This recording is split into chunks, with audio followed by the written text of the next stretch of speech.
बहुत बहुत स्वागत है मेरे YouTube चैनल संस्कृत भाषा ज्ञान में। जैसा कि हम पढ़ रहे हैं वैयाकरण वाक्य भेद रचना के आधार पर मिश्र वाक्य। दूसरा भेद हम पढ़ेंगे मिश्र वाक्य। पहला हमने पढ़ लिया सरल वाक्य या साधारण वाक्य। साधारण वाक्य में सरल वाक्य में हमने सीखा कि एक ही कर्ता होता था, एक ही क्रिया होती थी। लेकिन यहाँ पे मिश्र में ऐसा नहीं है।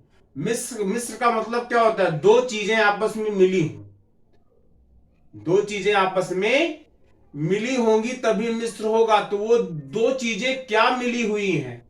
वो दो चीजें मिली हुई हैं इस मिश्र वाक्य में।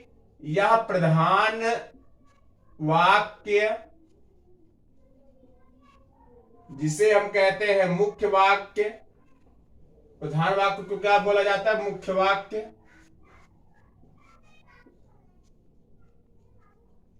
मुख्य वाक्य प्लस अंग वाक्य। अंग वाक्य जिसे हम कहते हैं सहायक वाक्य, जिसे हम क्या बोलते हैं? सहायक। सहायक वाक्य से मिलकर के बना है। क्लियर हो गया? प्रधान वाक्य या मुख्य वाक्य प्लस अंग वाक्य सहायक वाक्य से मिलकर के बना हुआ है। कौन बना हुआ है? मिश्र वाक्य बना हुआ है। इसका समझो फॉर्मूला है।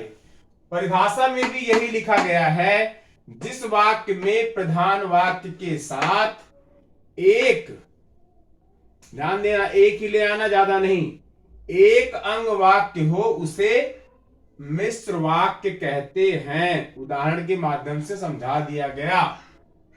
वह कौन सा मनुष्य है जिसने भगवान राम का नाम ना सुना हो?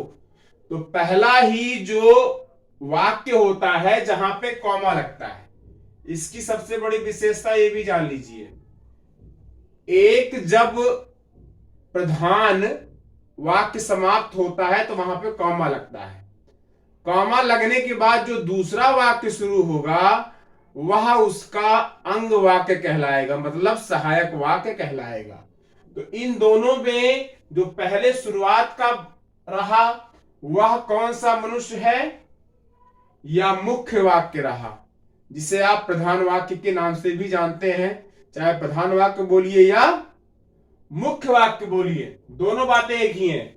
और जिसने भगवान राम का नाम ना सुना हो, यह अंग वाक्य रहेगा, जिसको हम सहायक वाक्य के नाम से भी जानते हैं। तो ये शायद क्लियर हो गया होगा कि पहले वाले हम वाक्य को जहां तक कॉमा लगता है उसको हम मुख्य वाक्य या प्रधान वाक्य के नाम से जानते हैं, और उस कॉमा के बाद जो लगा हुआ होता है उसको हम, कॉमा के बाद वाले वाक्य को हम अंग वाक्य या सहायक वाक्य के नाम से जानेंगे। और मिश्र वाक्य दो चीजों से मिलकर बना होता है, प्रधान वाक्य, मुख्य वाक्य प्लस अंग वाक्य या सहायक वाक्य। तो आपको वीडियो कैसा लग रहा है? समझ में आ रहा है कि नहीं आ रहा है? समझ में आ रहा है प्लीज लाइक करें, शेयर करें, दोस्तों से बोलें वो भी चैनल से जुड़े और चैनल को जो है सब्सक्राइब करें, क्योंकि आपका सहयोग हमारे लिए परम आवश्यक है। आपसे अनुरोध है, विनती है, विनय है, अनुनय है, सब कुछ है, समर्पण है पूरी तरह से। तो आप जरूर से जरूर शेयर करें, लाइक करें, कमेंट करें और स्वस्थ रहें, व्यस्त रहें, मस्त रहें, लेकिन नित्य प्रतिदिन पढ़ाई करते रहें, यही आपसे मेरा आग्रह है। बहुत बहुत धन्यवाद। जय हिंद, जय भारत, वंदे मातरम। बहुत बहुत धन्यवाद।